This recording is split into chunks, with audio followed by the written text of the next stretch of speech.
Published 1706 Est, the 25th of November 2017. Updated 2141 Est, the 25th of November 2017. Aviation pioneer Amelia Earhart and her navigator were executed by the Japanese government to avoid an international incident, and the U.S. played along thick, a shocking theory claims. The theory says Earhart, who was the first female aviator to fly solo across the Atlantic Ocean, and navigator Fred Noonan were killed on the island of Saipan, now a U.S. commonwealth, after their disappearance in 1937 has been around for more than 50 years now.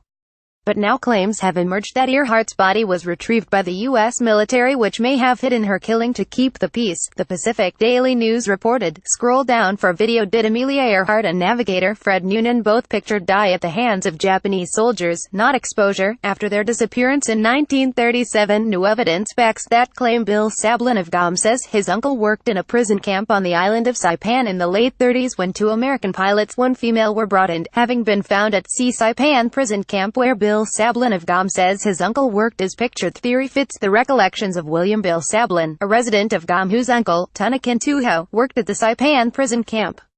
Sablin, who was born in Guam and raised in San Diego, told the Daily News that he remembered telling Tun in 1971 about how he hoped to become a pilot.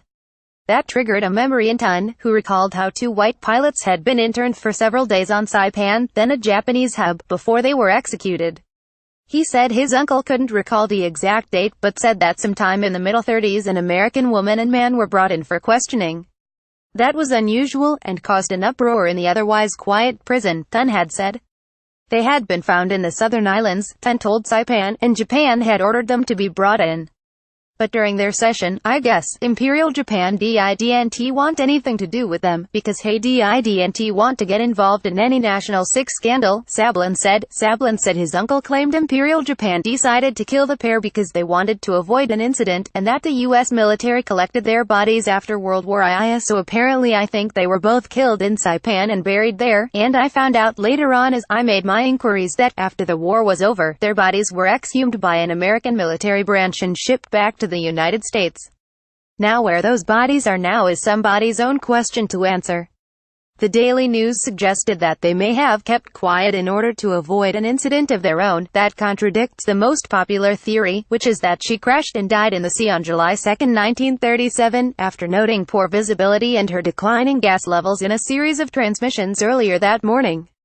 But it fits a theory proposed on the History Channel special Amelia Earhart. The lost evidence in July that Earhart died at the hands of the Japanese, and that her murder was covered up by the U.S. government.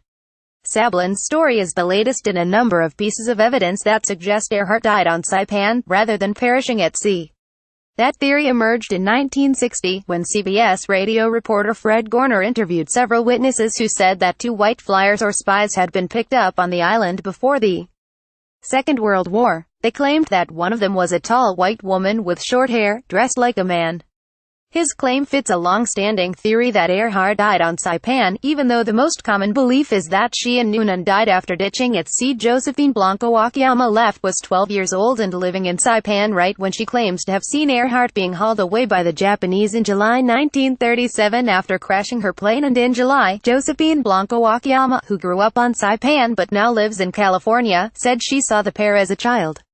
I didn't even know it's a woman, I thought it's a man, Akiyama told NBC's Today that month. Everybody was talking about her, but they were talking in Japanese, that's why I know that she's a woman. They were talking about a woman flyer. Akiyama, who was 12 at the time, claims she later learned Earhart had been executed.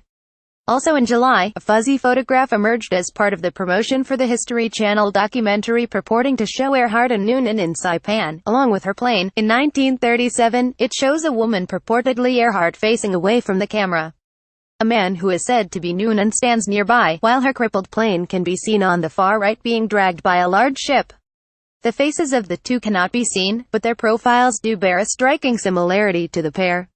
It has been claimed that the photographer was a U.S. spy or emissary operating behind enemy lines in the Pacific. A facial recognition expert said that it is likely Earhart and Noonan in the photo, which was discovered in the National Archive by retired federal agent Les Kinney. This image reportedly shows Amelia Earhart sitting center after she vanished from the sky, but it is disputed by some. It was found in the National Archive. Experts disagree on whether the figures are indeed Noonan and Earhart.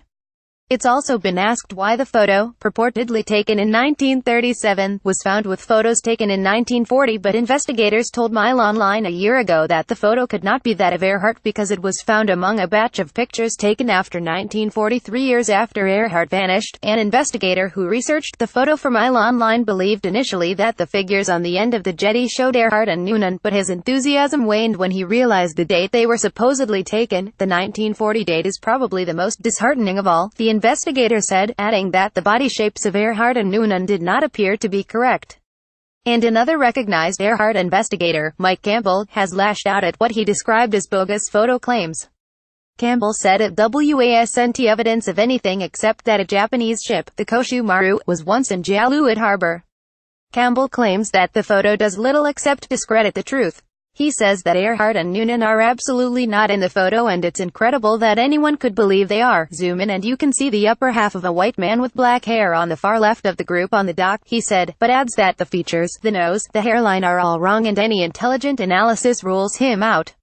The alleged details of Earhart's final flight, and where she is believed to have ended up based on different theories over the years. Campbell said that nobody in the photo remotely resembles Earhart in as much as anyone's facial features can be determined at all. Mile Online's investigation last year also concluded that if Earhart and Noonan had been captured by the Japanese, the suspected spies would have been under guard, but there is no sign of any Japanese soldier on the jetty. The group on the dock appears to be out for a Sunday stroll, or awaiting someone's arrival from one of the ships in the harbor, Campbell said. As the Mile Online's investigator who uncovered the questionable photo notes in the archives, I found that the envelopes containing the photographs were stamped on the lower rear corner, something that was difficult to notice as they're in a 3-ring binder enclosure. The aerial surveillance photos in the first few envelopes were dated earlier than the 1940s, but the photos taken from on the island Jaluit that were in the latter envelopes were dated 1940.